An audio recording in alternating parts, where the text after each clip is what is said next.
and international waters, and both of those incidents were in complete compliance with international law. There was absolutely no need for the PLA to act as aggressively as they did.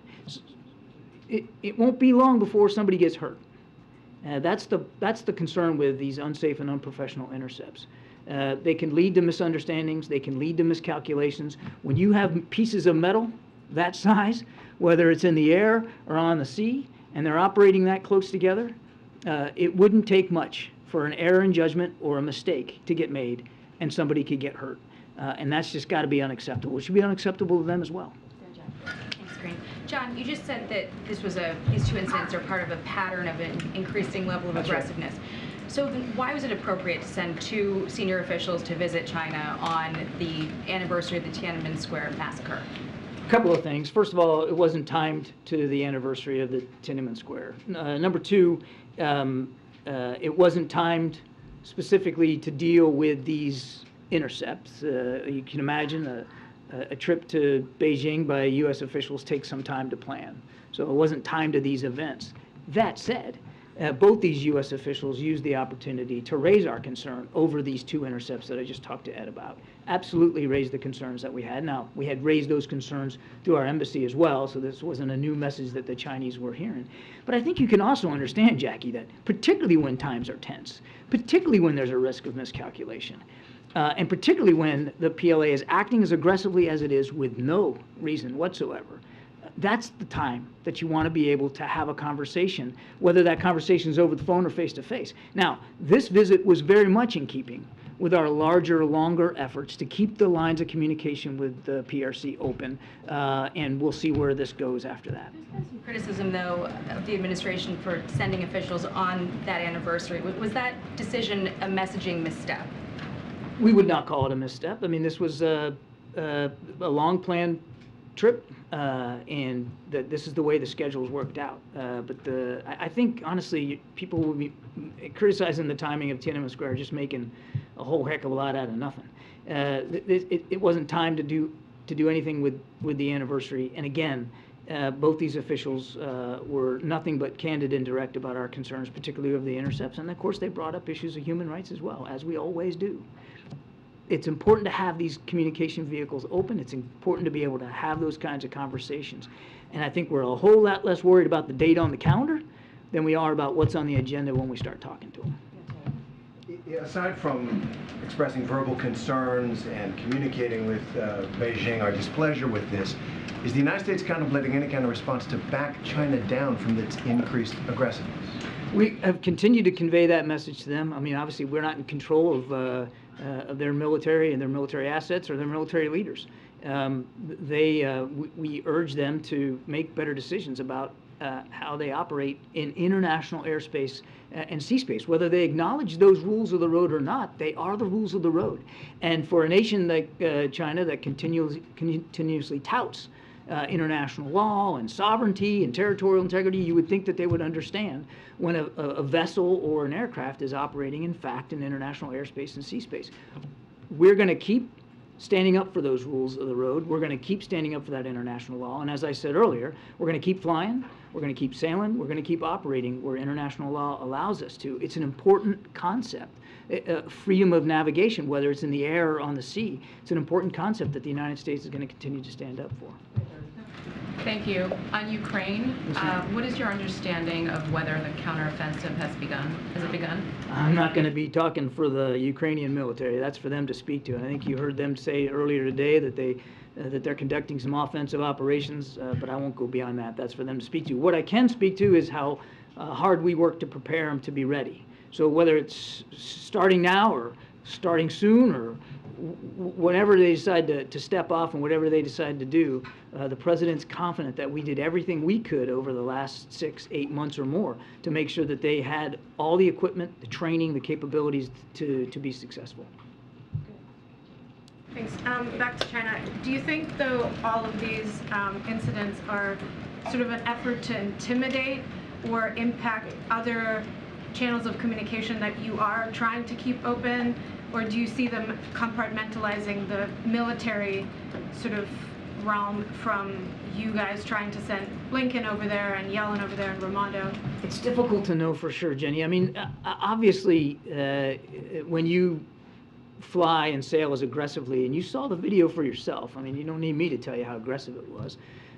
You're trying to send some kind of a message. At the very least, it's a statement of some sort of displeasure about our presence in that part of the world. But as the president said very clearly in Hiroshima, we are a Pacific power. We're not going anywhere. We've got serious commitments in that part of the world. 5 of our 7 treaty alliances are in the Indo-Pacific. The vast majority of international economic trade flows through the Indo-Pacific. We've got real needs there, and we're going to stay there. And we're going to continue to strengthen and revitalize those alliances and partnerships. So, again, I can't speak for the PRC, wouldn't do it. But if the message that they're trying to send is that we're not welcome, or our presence needs to be diminished, or they want us to stop flying and sailing and operating in support of international law, not going to happen. Would you say, though, as this is going on, that you're continuing to make progress in setting up these visits for Secretaries Blinken, Yellen, Raimondo? Yeah, I think the fact that we were able to get 2 officials there to Beijing here while we're talking is a good sign. We want to keep those lines open. It's important, especially, as I said, now.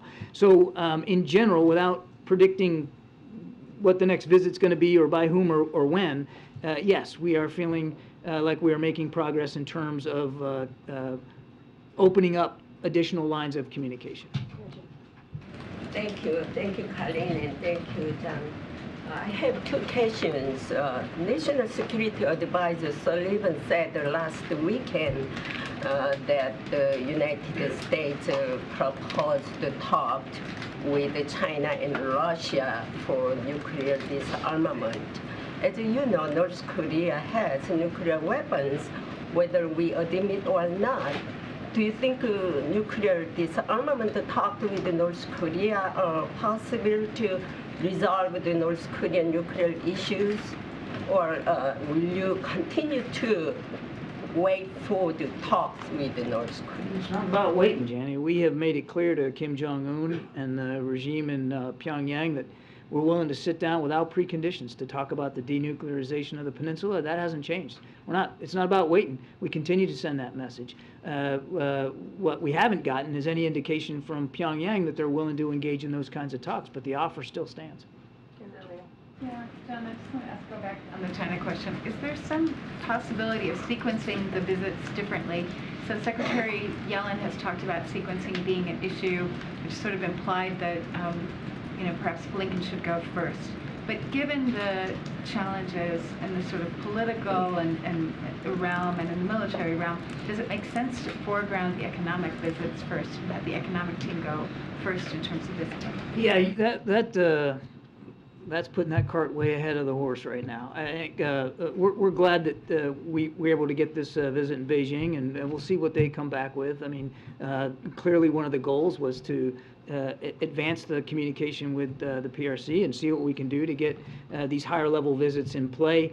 We're just not there yet to talk about sequencing or specific scheduling. But look, we're hopeful, and we'll see what they come back with and what we're able to talk about. On the NATO, Jeff, can I just go more quick? On the NATO Secretary General succession thing, this is an issue. Do you know whether the president intended to speak with the Danish Prime Minister about that today? And whether he has any thoughts about the importance of having a woman lead NATO for the first time? That is not the purpose for the trip, not the purpose for the conversation. I sort of detailed in my opening statement what they're really going to focus on. If I can shift gears to two different topics. One is, how do you all interpret Saudi Arabia's decision to unilaterally cut oil production? We'll let them speak for their decision to cut production. What we're going to stay focused on is making sure that there's a balance between supply and demand. You see the price of oil was not dramatically affected by this announcement of these additional cuts, and the price of gasoline continues to come down. So the president's going to stay focused on what's best for the American people, what's best for our economy, and making sure that we're looking after those needs. And we'll let the Saudi Arabians speak for themselves in terms of this decision to cut. And then a separate topic, I also wanted to ask you about another visit from a foreign leader coming up later this month, India's Prime Minister Narendra Modi. Yeah. I know you all have made a very large focus in this administration on the divide between autocracies and democracies, and there have been questions about the health of India's democracy under Narendra Modi. I wanted you to articulate why have the invitation for the state dinner, and then I have a follow-up to it. But why have India is a strong partner on very, very many levels with the United States. You saw that in Shangri-La, Secretary Austin announced some additional defense cooperation now that we're going to pursue with India. Of course, there's an awful lot of economic trade between our two countries. India is a member of the Pacific Quad and a key friend and partner with respect to Indo-Pacific security. I could go on and on and on. There's innumerable reasons why India certainly matters, not just bilaterally between the two of our nations, but multilaterally on very many levels. And the President's looking forward very much to having Prime Minister Modi here to talk about all those issues and to advance and deepen that partnership and that friendship. And then the follow is this administration at all concerned about the health of democracy in India? India is a vibrant democracy. Anybody that happens to go to New Delhi can see that for themselves, and certainly I would expect that the strength and health of democratic institutions will be part of the discussion. And look, we never shy away, and you can do that with friends. You're supposed to do that with friends. You're never shy away from expressing concerns that we might have with anyone around the world. But this visit is really about advancing what is now and what we hope will be a deeper, stronger partnership and friendship going forward. John, with Ukraine being an important topic this week, with the Prime Minister today and the UK here this week, when you consider the President's investment, the United States and allies' investment in Ukraine, does the President want to see Ukraine adhere to some of the President's wishes with respect to aggressive moves within Russia, with reports of the covert action on the part of Ukraine having an ability to act inside Russia? Well, I can tell you, the Ukrainians have already spoken to some of these quote-unquote raids, and I know denied participation in them, so I'll let them speak to that. What I can say, Kelly, and we've said this before, we don't encourage, we don't enable, and we don't support strikes or attacks inside Russia. Our effort, and we have been exceedingly plain about this with the Ukrainians, our effort is to support them in their self-defense, in defending their territory, their sovereignty. That's what's been violated here by Mr. Putin and Russia, and that's what we're helping them get back, their independence, their territorial integrity, and that's where the focus is. And I'm not telling you anything here in this briefing room that we haven't said privately to the Ukrainians in terms of expressing our concerns about that. They know our concerns. They have provided us, all the way up to President Zelensky, assurances that they will respect those concerns. Thank you, John. I hope you can clarify one thing. On Taiwan, President Biden in Japan, during news conference, when asked about Taiwan, he said that there is a clear understanding among most of our allies that if China were to act unilaterally, there will be a response. What did he say? What did he mean by response? Was that sanctions? What did he mean unilateral, military intervention? Yeah, I'm not going to go beyond what the President said. He has said that before, that we don't want to see the status quo changed unilaterally. We certainly don't want to see it changed by force. And the other thing the President said, and he said a gazillion times, is there's no reason for it to. Because nothing's changed about our one China policy. We don't support independence for Taiwan. Now, we obviously do support their self-defense capabilities, and we'll continue to do that. But there's no reason for this tension in the Taiwan Strait to devolve into any kind of conflict. Jeremy.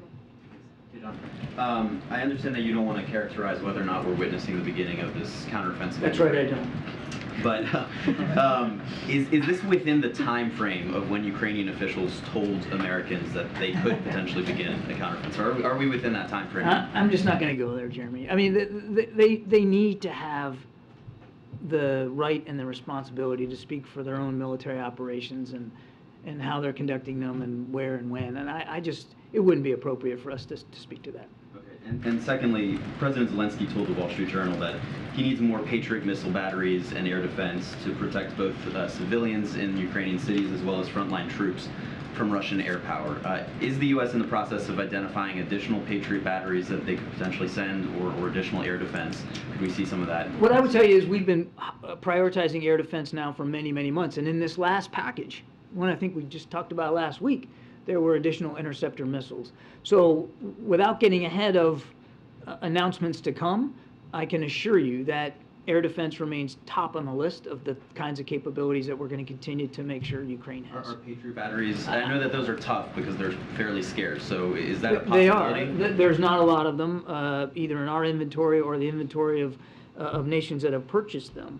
But again, I don't want to get ahead of where we are. We know air defense is a priority, and we know how well the Patriots have been performing inside Ukraine, which is, again, why we provided some additional interceptor missiles last week. All I can tell you is that we're going to prioritize it going forward. I just don't want to get ahead of announcements. Go ahead, Steve, and then we'll go back. Thanks. John, if I could ask you about the NORAD intercept yesterday. Yes, sir.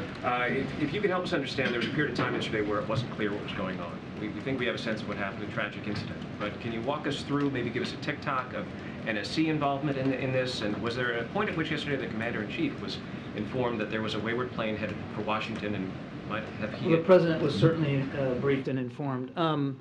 I don't have like I should have brought it with me. I don't have like an exact tick-tock minute by minute, but I can walk you through a little bit of how it transpired in the process. So before I do that, though, I do want to express our deepest condolences to the family members, the loved ones of those who died in that crash. Just terrible news. Nobody wants to get that, and we need to keep them front and center as we talk about this. But this is part of, you might remember after 9/11, Operation Noble Eagle was stood up, and it's an organized operational way of policing airspace, particularly sensitive airspace over the United States in the wake of 9/11.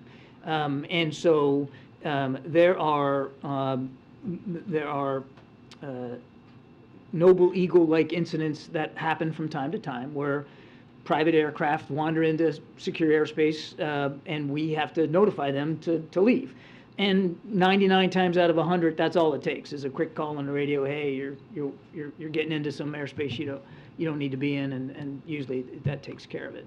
But under this process, if if a pilot is non-responsive to those requests and continues on course and speed and altitude to enter restricted airspace, then there are, under NORAD's authorities, there are the responsibilities to put aircraft up to again send the message and get a different outcome. And that's what happened here. 6 F-16s from 3 different air bases on the East Coast. Certainly, Joint Base Andrews was one of those 3. Launched into the air. 6 F-16s, 3 air bases launched to intercept this particular Cessna citation. As I understand it, the 2 from Andrews were the first ones to reach the Cessna, and they had to turn on the speed to get to them, which is why people here in the district area heard a sonic boom. They had to break the sound barrier to get up to speed to get to the aircraft in question. When they did, they did exactly what they were supposed to do: try to get on the radio, communicate to the pilot. That wasn't working. Made themselves visible. That didn't work, and tragically, it ended obviously in the crash and the death of all on board. But throughout that process, there's a conference call that's set up when you have a Noble Eagle incident where NORAD's on the phone, DOD's on the phone, NSC was on the phone in real time, monitoring it and getting real time updates from the pilots. In this case, these 2 F-16 pilots, and so that everybody's in the loop, literally in real time, and that's what happened yesterday. And again, at the appropriate time, the president was briefed and kept informed. Was he informed while he was at JBA, or was it after? I honestly don't know the exact moment at which the president was informed, but he was briefed on the incident. John, Thank you, Karine. Thank you, John. I wanted to ask you, going back to the China question, and the various episodes which have occurred over the course of the past few weeks involving China's military and our military. At what point does the president pick up the phone, reach out directly with President Xi, and say, enough? You can't continue these episodes for all the reasons that you talked about earlier. At what point does the president himself get involved in this? We have sent that message directly to the PRC, as I said earlier, through various vehicles, including the conversations that these two officials, one from the NSC and one from the State Department, are having in Beijing as we speak. The president will have another conversation with President Xi, and he'll do it at the appropriate time. And I'm sure that when he does, he'll be just as candid with President Xi then as he has been in the past in terms of our concerns, the challenges in this bilateral relationship, but also about the opportunities that still remain and we want to continue to pursue. Thank you. Just follow-up question on China. I feel we're getting mixed messages from China that while Secretary of Defense Austin is not being able to meet his counterpart in Singapore, and yet the Karine Blink Assistant Secretary is visiting China. So my question is, do you think it's more difficult to establish a communication channel, military communication rather than diplomatic? Yeah, that has proven more difficult, sure. I mean, go back in time to when then Speaker Pelosi visited Taiwan. The Chinese, in retribution for that, shut down some lines of communication, and one of them was the mill-to-mill line. And that's still not open. In fact, that's one of the reasons why we want to get Secretary Blinken back over to Beijing, because that was part of his task, was to see if he can't open up some of those lines. Now, it shouldn't take the Secretary of State to fly to Beijing to do that, but I know he's willing to if needed. Secretary Austin has, for his own part, tried to get those military-to-military lines back open for himself, and we have been unsuccessful, and that's unfortunate, particularly because of why we spent the first 10 minutes in this press conference talking about these two dangerous, unsafe, unprofessional intercepts. It's exactly because of that you want to be able to have open lines of communication in the military channel. So yes, it has been more difficult, and we hope that that can change. Yeah, Sebastian. Thanks. Hi.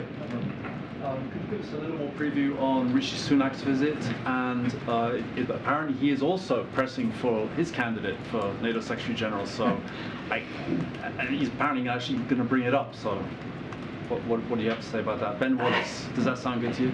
I'll let Prime Minister Sunak speak to what he intends to raise with the President. The President's very much looking forward to this visit as well. I mean, obviously, the United Kingdom is a strong ally and terrific friend on so many fronts.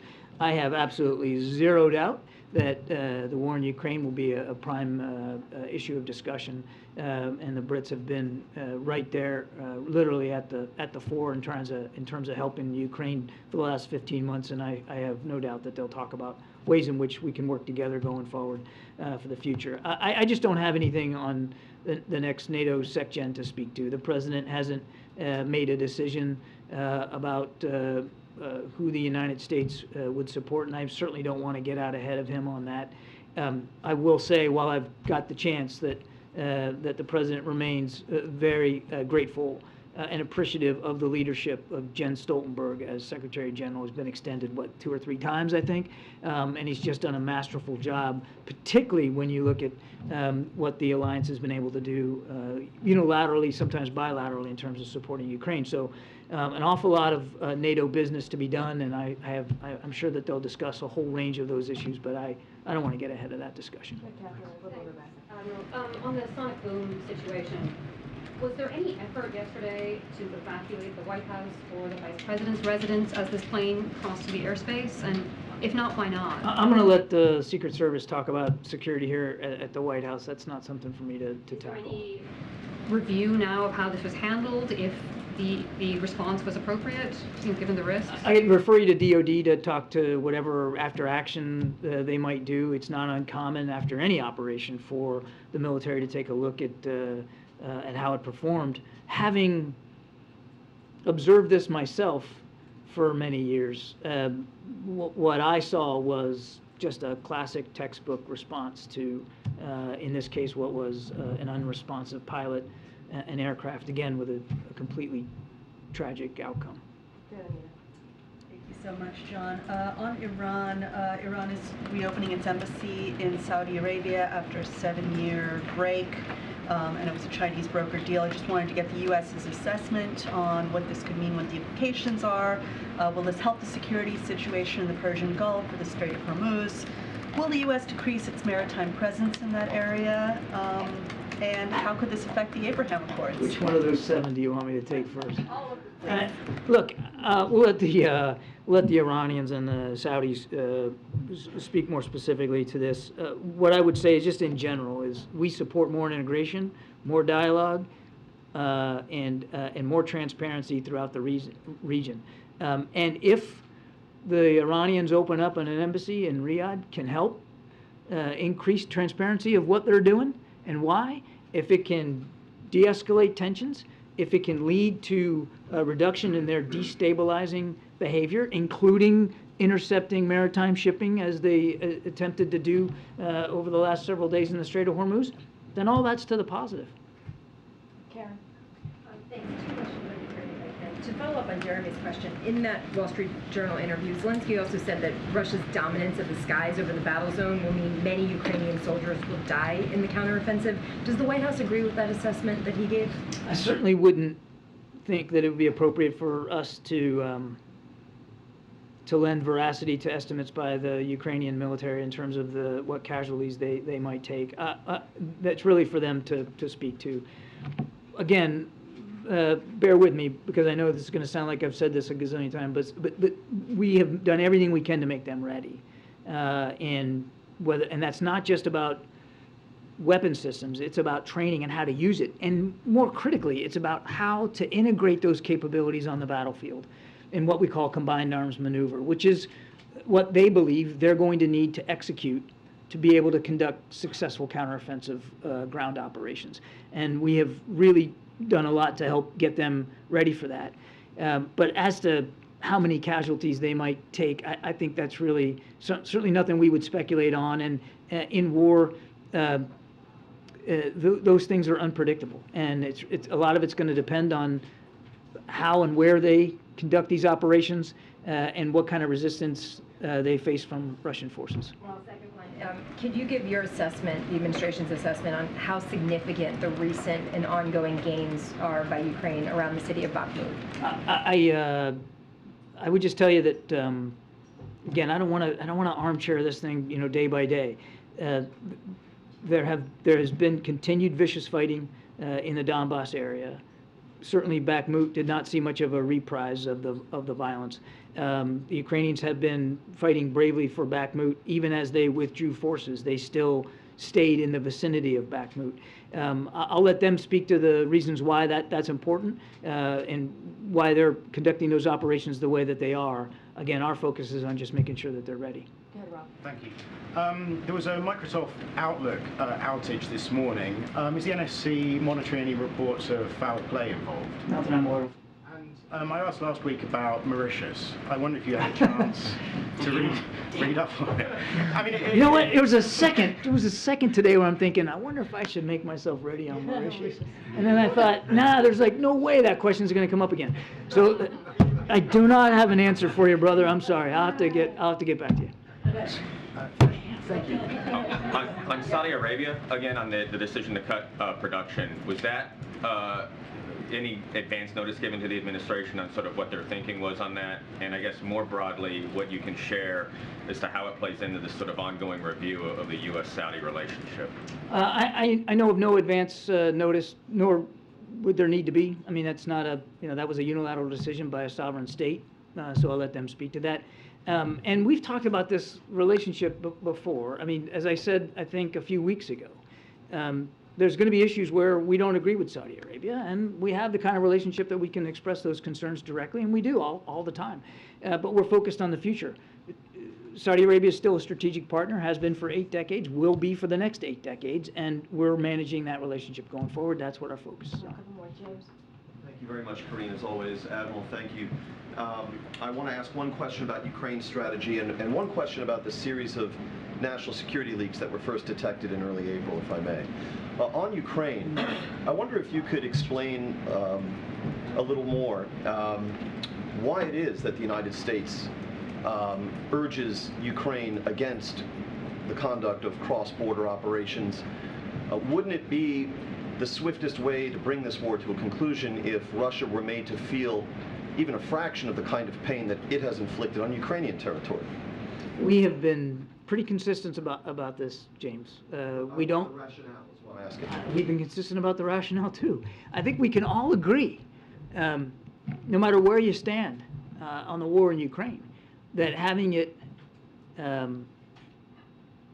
escalate to be exactly what Putin has claimed it to be from the beginning, a fight against the West versus Russia, or United States versus Russia, or NATO versus Russia, is not good for anybody. It's certainly not good for the Ukrainian people. It's not good for our European allies and partners. It's not good for the Russian people. So we don't want to see this war escalate beyond the degree that it's escalated before, and that's been our justification since the very beginning. On the national security leaks, I wonder if you have today any better sense of how damaging to national security they were. I ask this because I was struck by the divergence, if you will, in your comments and those from President Biden on the subject. You came to this room and you pleaded with all of us not to publish this material, even if we came into possession of it, presumably because of the damage it would cause. And in fact, even in court filings in the ongoing prosecution, federal prosecutors are referring to the great damage caused and the potential for greater damage. And yet we saw President Biden say that there was nothing of great consequence in these leaks. How could that be true? Both are true. First of all, when we made those comments, it was at the very beginning of these disclosures. We didn't know the full scope of what was out there. We didn't know what hadn't been made public yet. And the classification on a lot of this intelligence gave us proper pause for concern. And I still would make the same point I made before. We would urge you not to publish this material. We don't think that this material belongs in the public domain. That said, the more we have come to learn over time, and this is what the president was referring to, is that much of the information that's out there, and I say this with the caveat, James, that I still don't think we know for sure that there isn't more coming. But what we've seen thus far, now weeks afterward, it's a snapshot in time, a very distinct period of time, 6-8 weeks worth, and certainly events and follow-on intelligence assessments have simply moved on from where those assessments were, those ones that were published. The other thing I'd say is that many of them were based on unfinished intelligence. It's no different than, in many ways, the way you guys do your job. When you get a source that tells you something, you do the right thing and you follow it up and you check it with 2 or 3 other sources until you triangulate yourselves and get where you're comfortable with what you've got, right? Well, a lot of that information was based on early reporting that had not been corroborated. How can you tell us that you are not sure that there isn't more material coming? You have not turned off this spigot, even with the arrest of this airman? What I can tell you is we can't say definitively that there couldn't be more documents out there, James. I wish we could have a different answer to your question, but that's the honest answer. Now we haven't seen many more disclosures in recent weeks, so that's a positive. But it's not like we're gonna go whistling past the graveyard and just say, okay, we're done. I mean, we're going to keep looking. Yeah, Diana. Okay, one question on the House oversight investigation, please. As you know, on May 10th, they issued a report showing that the Biden family allegedly funneled $10 million into their bank accounts while Joe Biden was vice president. Members of the committee have said there may be several national security concerns at hand here with their alleged ties to the foreign countries. Admiral, have you read the report yourself, and do you personally think that there are any national security concerns here? No and no. Go ahead. Thank you, Karine. So nice of you. In a letter to the President, 6 congressmen requested urgent action to stop human rights abuse by Bangladesh Prime Minister Sheikh Hasina. Also urged President Biden for measures including stricter individual section and to give the people of Bangladesh the best possible chance for a free and fair parliamentary election. What is your response about these lawmakers' recent letter to the president? Look, we've been consistent, and I'm aware of the communication. We've been consistent on the need for Bangladesh to hold free and fair elections, and to demonstrate that commitment, the State Department, as you know, recently announced a 3C visa policy that will restrict visa issuances to individuals who undermine Bangladesh's elections. Okay, Andrew, last question. Thank you, Karine. John, a few weeks ago I asked you about the case of a former Afghan Air Force pilot who is facing deportation from the UK to Rwanda. He had also requested aid from the US. You said you'd look into it. Thank you for that. Now, the Air Force is not apparently cooperating in making some of the officers who work with him available to at least speak with us, in part because, and I'm quoting from an email here, the publicity may invite more requests for support. Now, you previously said that the U.S. government wants any former Afghan servicemen who served alongside U.S. and British forces to request support to come to the U.S. to get asylum.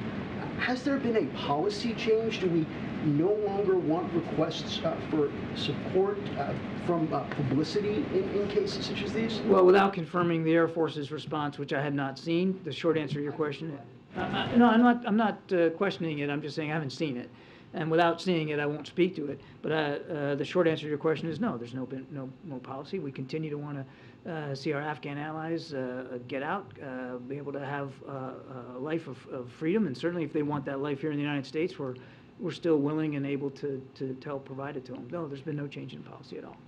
Okay, thanks everybody. Thanks. No question on Sudan, no question on Africa. Thank you so much, Admiral. Go ahead, Darrell.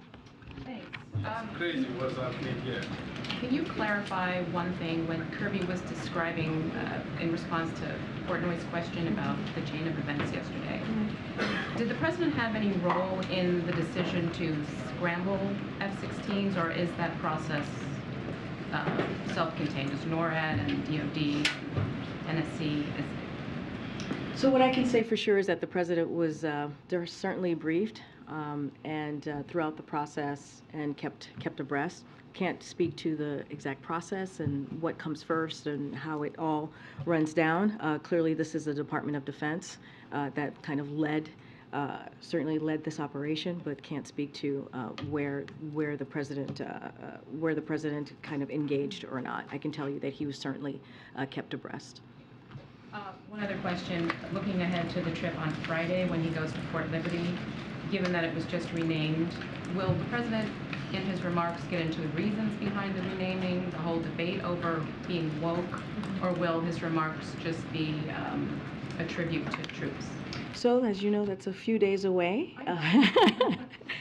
So we'll have more to share and certainly preview on what the President's going to say on Friday when he's in North Carolina. Just don't have anything right now. And as you can imagine, the remarks are continuously being worked on and edited by the President, but I just don't have anything to share specifically on what he's going to lay out and speak to. All right, go ahead, Kim. The cabinet meeting tomorrow, anything you can tell us about the theme or the focus of that? Sure, I can share a couple of things about tomorrow. As you all know, the President's going to be convening his cabinet secretaries tomorrow in the cabinet room, as he does from time to time, to discuss the progress we've made in investing in America.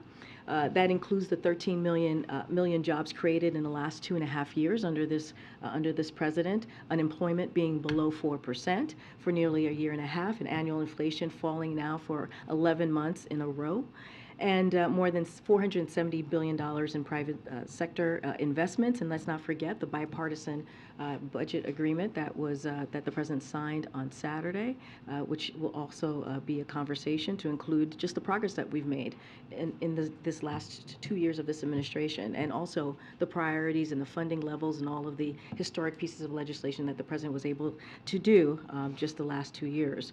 So, and that's including ending COVID-19, public health emergency, and Title 42 at the border.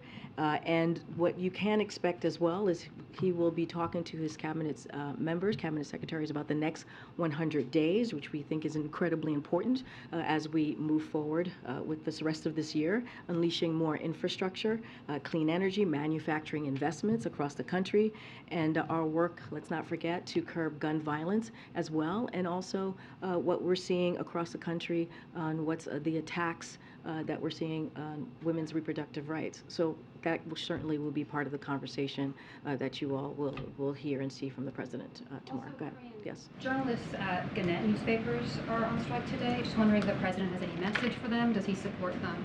So as you know, the president, when it comes to these types of issues, he clearly hopes that they continue to have the conversation and they come together in good faith. And certainly, he always supports in this particular journalist to make sure that they get a fair share here. Go ahead.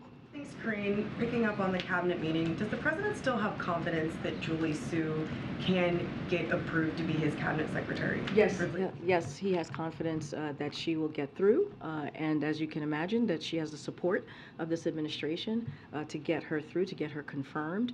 She will be in attendance tomorrow. As you know, she's the acting secretary of the Department of Labor, and he has confidence, and we're going to do everything that we can to make sure that she actually becomes secretary. He nominated her at the end of February. It's now June, so what is he doing to help speed this process up? Well, look, Julie Su, as you've heard me say many times from here, was confirmed, supported as a deputy secretary at the Labor by all Senate Democrats. That occurred when the first time she went through this process, clearly as deputy, and has garnered the support of businesses, labor, several organizations across the spectrum. If you think about Gene Soroka, the executive director of Port of Los Angeles, recently wrote that Julie Su is a consensus builder whose impact has played out in real time throughout the supply chain industry. For these reasons, among others, no one is better suited nor better qualified than Julie Su for the job of Secretary of Labor. So this is a full court press to get Julie confirmed. Outside groups continue to also push her forward, and certainly she will get the support from the White House as well and from this president. So we are confident, and we're going to continue moving forward. The last thing on this topic, does the president feel after the debt ceiling negotiations that he has a little cachet here to use with moderate Democrats such as Senators Manchin and Sinema? Well, look, I mean, if you look at the last 2 years of what this president, more than 2 years now, what this president has been able to do, the bill that he signed into law just a couple of days ago, the budget negotiations agreement, that was number 350 bipartisan piece of legislation, and so he's able to get that done when people said that he would not be able to get that done, which is bring both sides together. And he's worked with Democrats across the ideological spectrum over the past 2 years as well to get things done. You think about the Inflation Reduction Act, that is something that Senator Manchin, right? He steered that through, and something that the president worked very closely with him on. You think about the American Rescue Plan. There's been many times where you've seen Democrats come together to deliver for the American people, and let's not forget the bipartisanship that this president, and because of his leadership, has been able to do. So yes, he believes that we can continue to get things done, and there's a long list of legislative agenda that he wants to see done. As I just mentioned, gun reform as being one of them. As I mentioned, reproductive rights as being another, and many other ways that he believes that we can continue to deliver for the American people. Go ahead. Just another labor issue. The National Retail Federation has asked the White House to intervene in the stalled West Coast port negotiations, or labor negotiations there. Do you have intention of doing that? Are you concerned that the problem there could actually exacerbate the supply chain issues that you have just gotten ahead of? So look, certainly we're monitoring these discussion or this situation very closely, and we're going to continue to monitor. That's what we've been doing. And so the way that we see our role here is we know that the parties who are negotiating, as we know, negotiations are very hard, as we've talked about many times from here in the last couple of weeks, but they have overcome some major sticking points already and are continuing to address most difficult issues right now. But what we see is the best way to move forward is for both sides, or for all sides, to continue to work to come to the table and come to a solution here. And so that's what we are going to continue to encourage all parties to work in good faith toward a mutually beneficial resolution that ensures that workers get the fair benefits, quality of life, and wages that they deserve. And that's what we believe that we're going to continue to be very vocal about. Can I ask you about the latest flight of migrants, this time to Sacramento? I understand that the White House, the state authorities are investigating where that flight originated and who paid for the flight to go, whether there was some involvement by Florida. Are you in close touch with the California authorities, and do you have any initial findings now? So yes, we are in close touch with state officials on the issue that you just laid out. Look, as you just mentioned, Andrea, there is an investigation currently happening, and so certainly we'll refer you to them on any specifics on the outcome of what they're looking at. And so I've said it many times from here, repeatedly from this podium, that busing or flying migrants around the country without any coordination with the federal government, we've talked about this, state or local officials as well, is dangerous and unacceptable. And we'll continue to be very, very clear about that. It is dangerous and unacceptable because you're putting people's lives at risk, and it's dangerous and unacceptable because you're actually putting a lot of pressure on these states and local areas. And so again, we're in touch with state officials to offer any assistance that they may need, but I would refer you to them on any specifics on the investigation. Go ahead, Jeremy. Thanks, and I'll come to that. One of the results of these budget and debt ceiling negotiations, beyond averting default, seems to have been that there's a bit more goodwill that's been built up between the president and Speaker McCarthy and their teams. So I'm wondering, do you guys see any opportunities for bipartisan legislation going forward, and what is next on this administration's legislative agenda? Look, like I said, we've seen under this president, there's been about 350 pieces of bipartisan legislation that this president has signed into law. Many of those were historic pieces of legislation. When you think about the bipartisan infrastructure legislation, Inflation Reduction Act, all these pieces of legislation that's going to create good-paying jobs, lower costs for healthcare costs for Americans, lower energy costs for Americans, CHIPS and Science Act, when we think about manufacturing jobs, creating manufacturing jobs in this country. So look, these are all important things, important issues that the president wants to continue to work on, to continue to implement. And I talked about the gun reform. We believe that there is a common sense approach here that we can move forward and work with Congress on. Reproductive rights, we believe that this is something that we need to continue to work very hard towards, making sure that the wealthy pay their their fair share as well, and not just leave it on the little guy. And so look, we're going to continue to work on an economy that works for everyone, making sure that we build it from the bottom up, middle out. Those are the things that the president feels that he needs to continue to work towards. And so, yeah, there are places that we see that could be a bipartisanship here. If we're really serious about the deficit, really serious about making sure that we reduce the deficit, the president put forth a plan, a budget plan March 9th, on how we can reduce the deficit by $3 trillion in the next 10 years. And so, yeah, there are ways that we believe that we can move forward here with Congress. Any plans for the president and the speaker to meet again in a non-crisis, non-emergency setting? No plans yet. And secondly, last night during a CNN town hall, former Governor Nikki Haley suggested that allowing transgender girls into female locker rooms is driving up suicidal thoughts among teenage girls. Wondering if you have any comment. So, look, I'm not going to go beyond what we've talked about when it comes to Department of Education, when it comes to this president, as it relates to that particular issue. But look, I think more broadly, what we have seen from Republicans just across the country as it relates to transgender youth, as it relates to the LGBTQI+ community, we've seen more than 600 bills. Many of those are targeted at transgender youth. And that is something that the president's going to continue to speak out against. It is appalling what we're seeing, the hate, the attack on this community. And so the president's going to be very clear that he supports the LGBTQ+ community. This is Pride Month, as you know. He's going to continue to lift up the community and all their accomplishments, celebrate them. And so I'll just leave it there for now.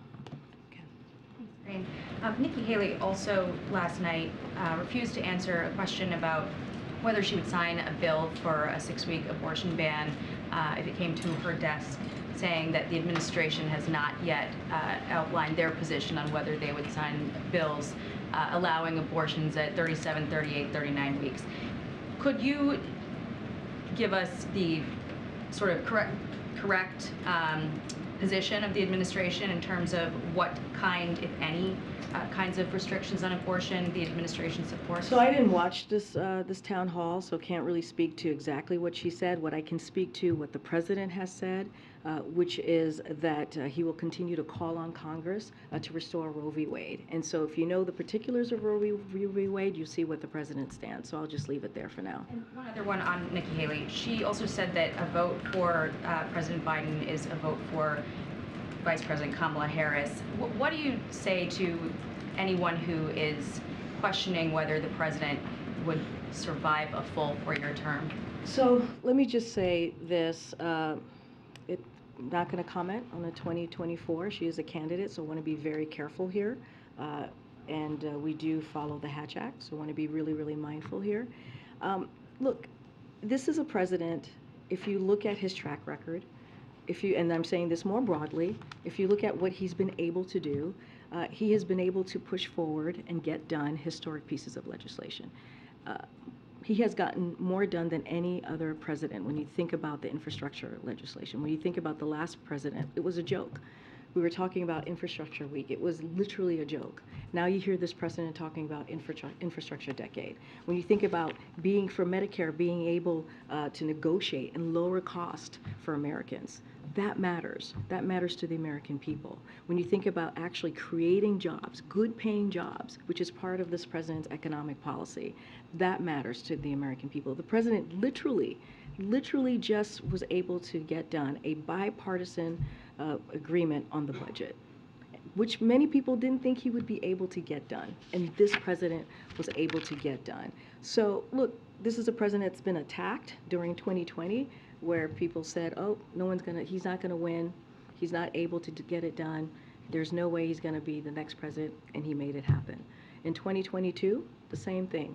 There's gonna be a red wave. It's not gonna happen. Democrats are in trouble, and look what happened. And because of what the president was able to go and do and make sure that there was a message out there that Americans can see on what he's been able to do and what Democrats were able to do, he really had one of the best midterm outcome for a new Democratic president in 60 years. In 60 years.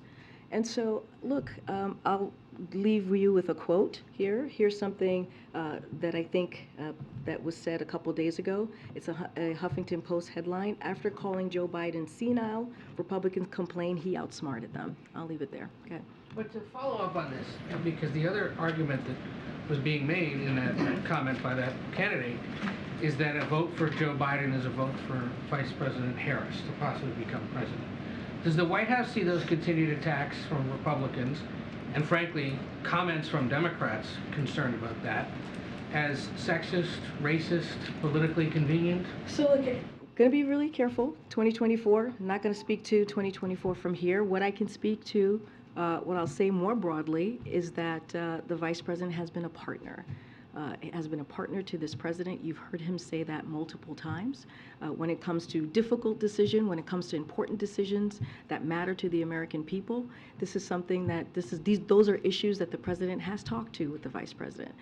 And so you've heard him say that. You've seen her do that out there on the road, or whether it's even here speaking to different issues that are incredibly important to the American people. So I will leave it there, but not going to go into a tit for tat. What does this mean? What is this outcome going to be? What I'll speak to is what I know here in this White House and how they have worked very closely to get all of the things that I just laid out get done on behalf of the American people. I had one other. The chairman of the House Oversight Committee says they're going to vote to hold the FBI director in contempt on Thursday for withholding documents about some uncorroborated corruption allegations dating back to when the president was vice president. Does the White House have any comment on the Oversight Committee's continued focus on this? So I would have to refer you to the FBI. They've actually put out a statement on this, and I would refer you to them. All right, go ahead. You mentioned Pride Month a minute ago. I wanted to ask, the Pentagon announced last week that it will no longer allow drag shows to be hosted at military facilities. Did the President or the White House, were they consulted at all on this decision? Or do you have any response to what it says that was announced, as the White House is trying to celebrate Pride Month?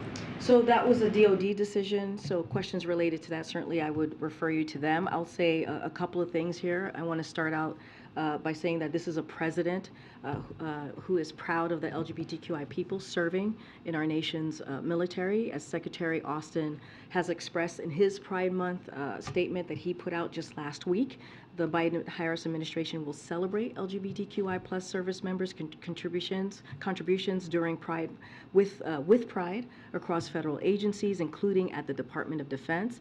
And also, as the Secretary said last week as well in his statement, and I'll quote him, "Who you love or how you identify has nothing to do with how bravely you fight for our country." And so again, they make these decisions, the DoD makes these decisions independently, so I would have to refer to them on any specific questions. Go ahead, Ed in the back. Can I ask you about China, if I could? So the president says we're in a competition with China. He's been in office 28 months. Are we winning the competition?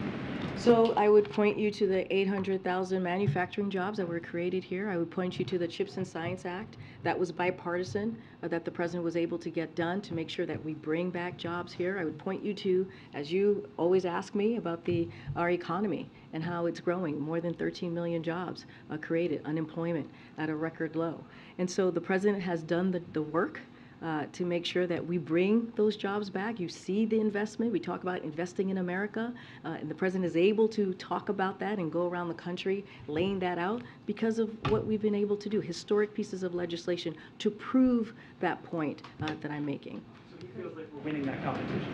What we feel like is we are in a place where we are have created an economy that the president hopes that will work for everyone, that we don't leave anyone behind, that we create good paying jobs, that we have manufacturing come back to America, and we see that. We see those investments. We see companies saying that they're willing to invest and create jobs. We see the 800,000 manufacturing jobs out of the 13 million jobs that this president was able to create in just 2 years. In just 2 years, that's historical. No other president has been able to do that even in 4 years. And so, yes, we're going to continue to be competitive, and I think that's incredibly important to the American people and to how we see the economy moving forward for this country. Thanks, everybody. See you tomorrow. Thank you.